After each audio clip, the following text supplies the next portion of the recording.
First of all, I'm very, very grateful for everything that you've taught all of us and brought into my life. I've been trying to formulate my question for a good part of a year now. So I just jotted something down. That's hard because it changes I every know. 5 minutes. It really does. So we picked you for the one that's active now.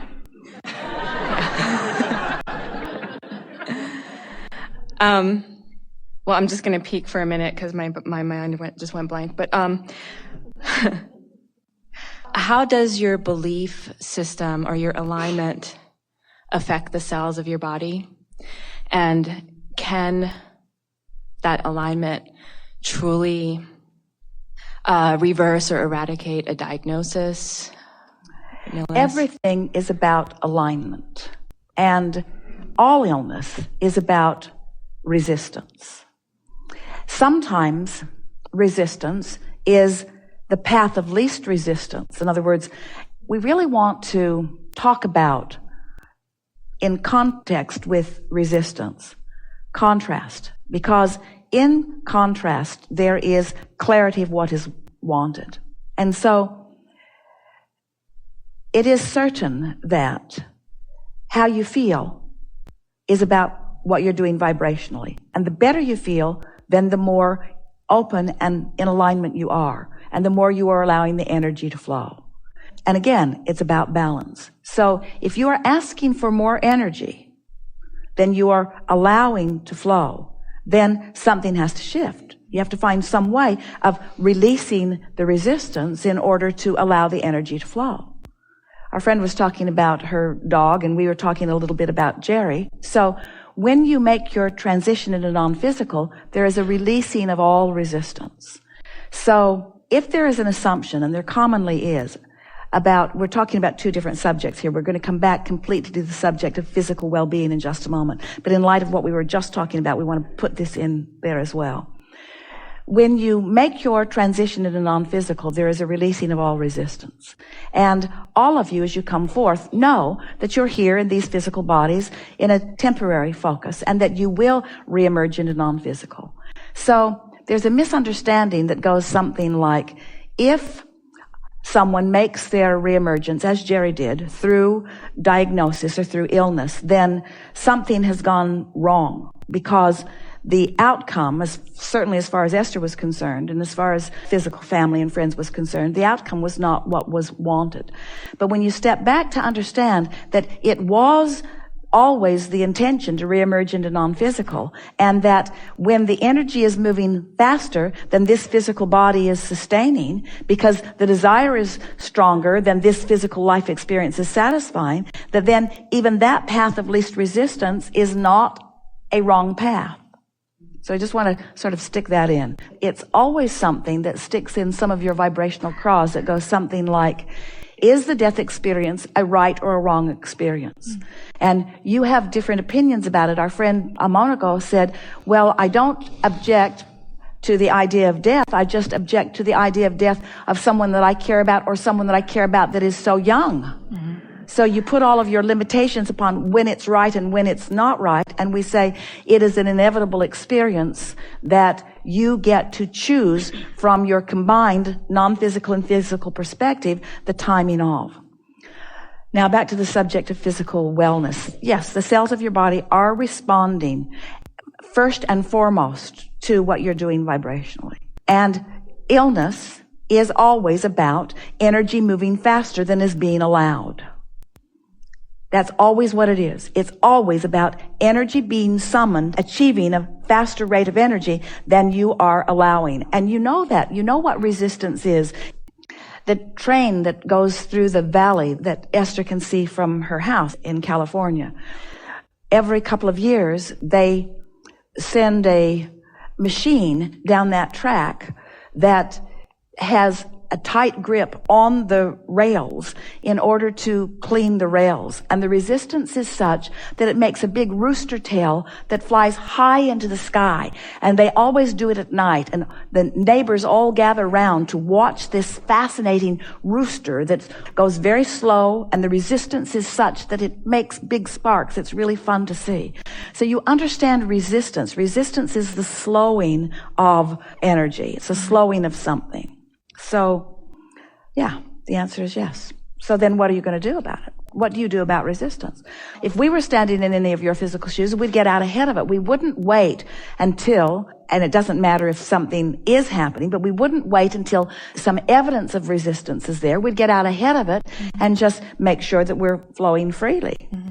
And then not only do you feel better, but your physical body is performing better and feeling better. You have more energy, you have more stamina, you have more flexibility, you have more physical comfort, you have more of a delicious relationship with your body, you are more sensual, your physical senses are more keen. Everything looks brighter, you can hear better, you can smell better, and everything about your physical body is enhanced the less resistance that you have going on in your physical experience. So that's always the answer to feeling good. Mm-hmm. And manifestations are always the evidence of how you're feeling. No exceptions. Yeah. And I do that oftentimes. I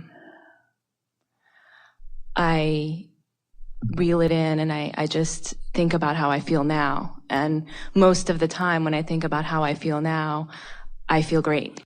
Well, here's something to think about. Since this is something that's on your mind and something that you care about, so it's something that's exaggerated in the vortex, so the energy is moving. As our friend was talking earlier about the idea coming, the idea coming. Well, sometimes when that idea comes, in fact, often when that idea comes, it's that source energy perspective wanting to call your attention to how good you feel.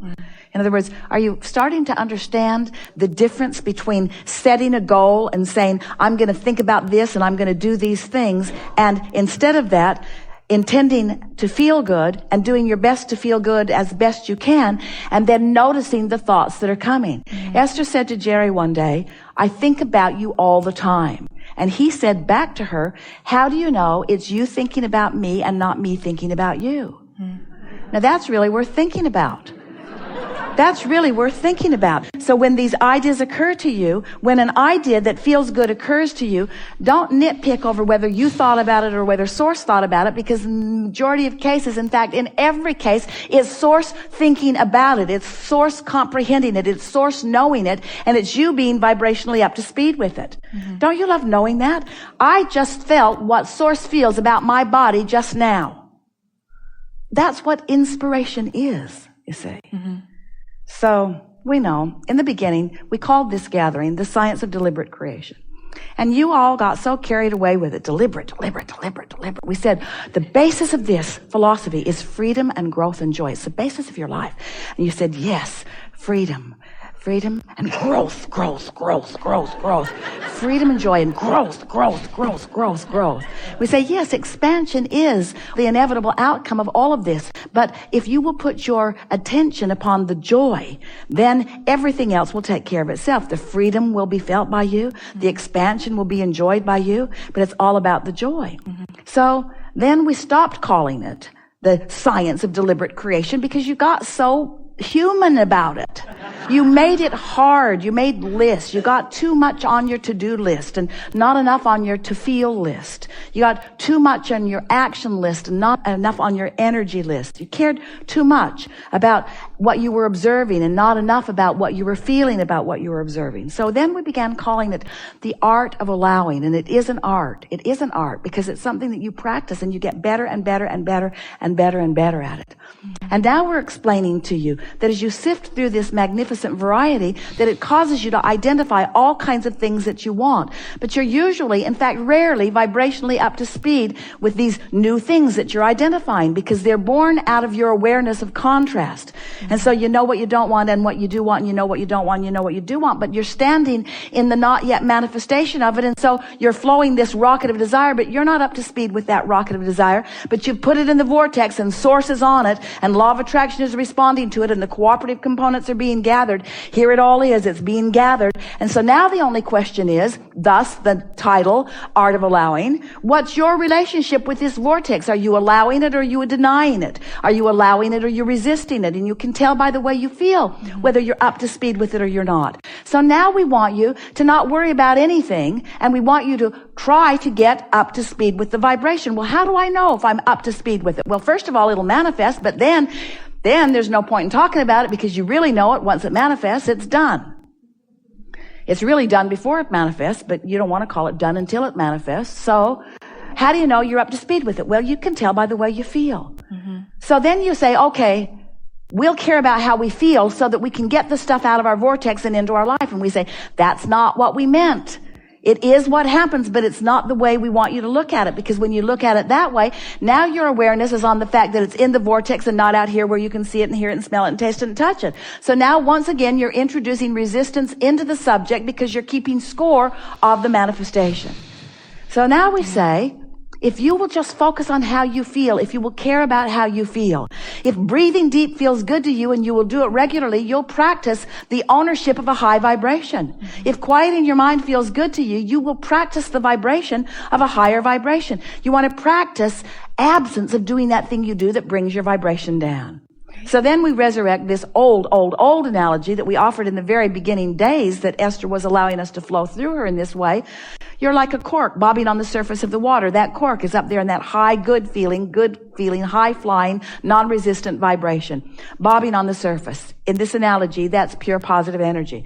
You can hold the cork under the water. But when you let go of it, when you get distracted from whatever it is that's causing you to hold it under the water, the cork bobs right back to the surface. But you all have a hard time accepting that. You keep thinking, it's almost like the questions you ask are, okay, Abraham, my cork's under the water. What can I do to get it up there? What can I do? What can I do? Is there a mechanism? Is there a contraption? Is there something we could put under the sea that will push that cork up?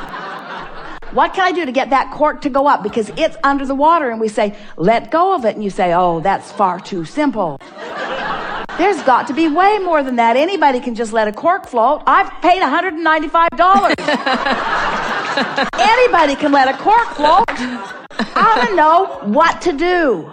And we say, we want you to just relax. We want you to accept the well-being of your experience. We want you to understand that you're supposed to float. And when you're not, it's because you're doing something that's keeping you from floating. And if you will stop doing whatever it is that's keeping your cork from floating, you'll feel better immediately. And if you keep practicing that feeling, your cork will float. And then into your grid, into your point of attraction, will flow the ideas and the inspiration and the relationships, and the delicious exposure to life experience, just the way you knew it would be.